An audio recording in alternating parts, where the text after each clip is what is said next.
attended a Congressional forum a few days ago where candidates running for Congress were speaking on the issues of concern, the actions being taken, and what they hope to do if elected to Congress.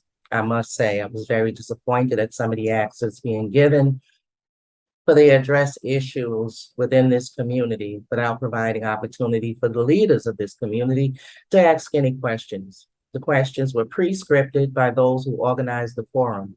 And although they addressed the issues, the predominant issue on everybody's mind was preserving public housing. For the last few years, there's been a furious fight attempting to preserve public housing as the population exploded concerning those becoming homeless.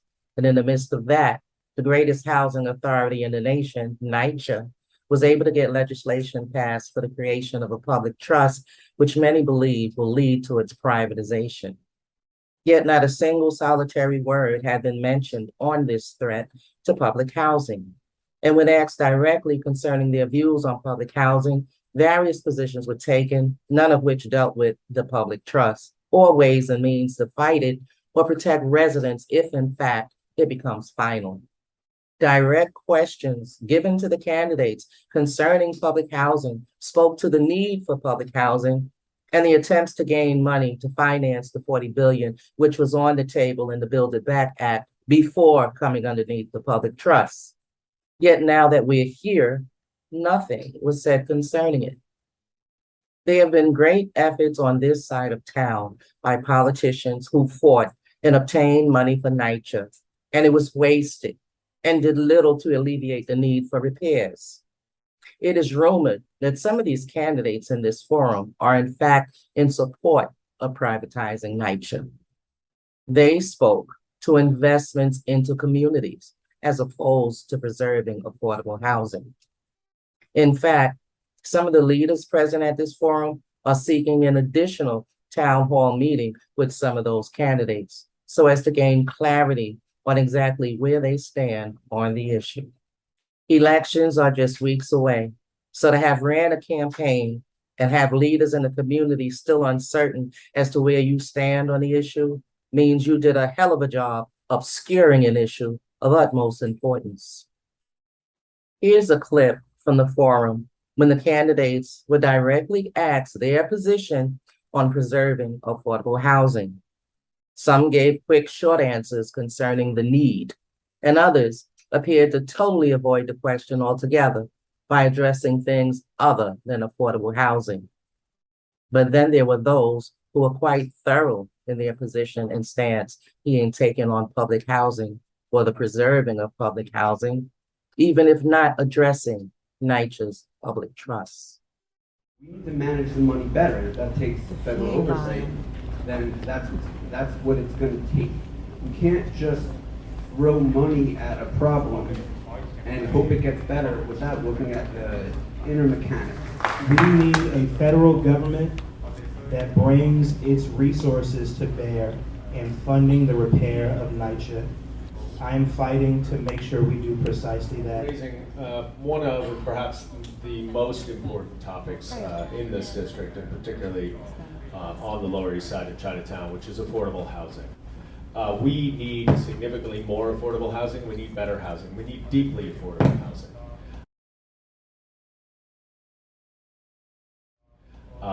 I am, one of the ways that I will translate this, the priorities that I will have, is to make sure that we are properly funding nonprofit organizations that specialize in affordable housing, in homelessness, and in the transition from homelessness to permanently housed.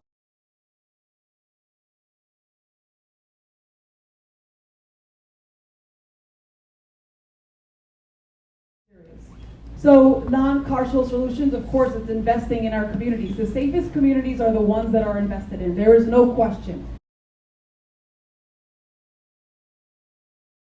You can see the difference in Manhattan and in Brooklyn alone with communities that are just even a few blocks away from each other and what people experience. So programming and services is incredibly important. That's investing in our youth, making sure community centers are open late. That's investing in workforce development training. That's making sure that people have the social services that they need, because that and our infrastructure is crumbling, because we also have to upgrade our subway systems to make sure that they feel safe for people who have to commute and go home.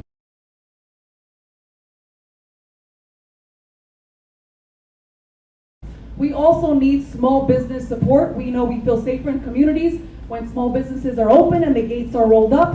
And many of our communities in our Brooklyn and Manhattan Chinatowns are closing early because many of the employees do not even feel safe on their commute.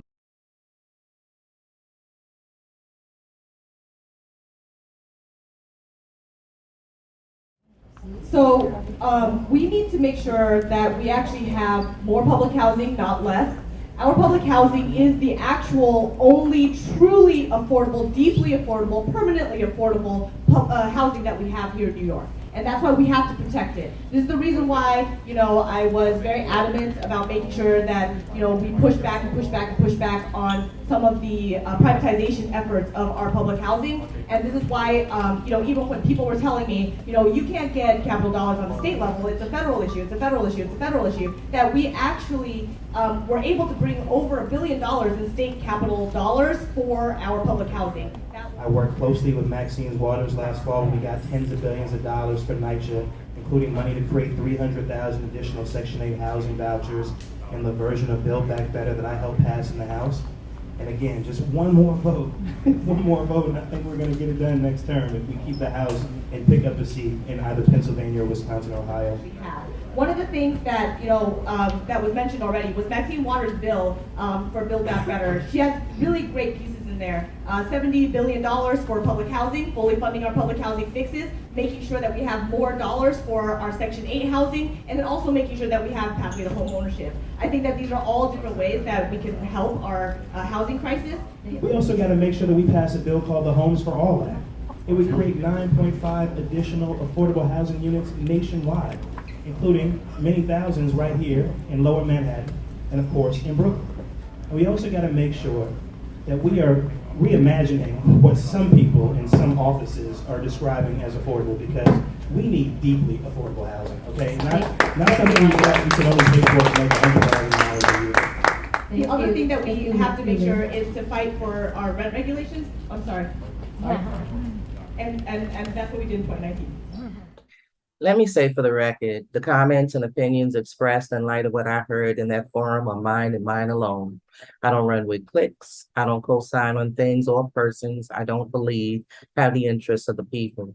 I got one vote just like everybody else, and it ain't for sale. The truth of the matter is elections are won more so based on popularity and not on how effectively the issues are being addressed. And the results have gotten us here, where money and power rules supreme instead of the people. If I support you, then I support you.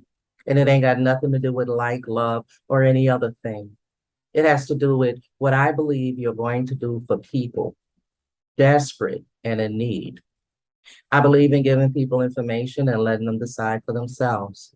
And anybody truly concerned with the elections will be looking to see what the candidates are saying, particularly those in NYCHA who are concerned with the future of their family and themselves within it.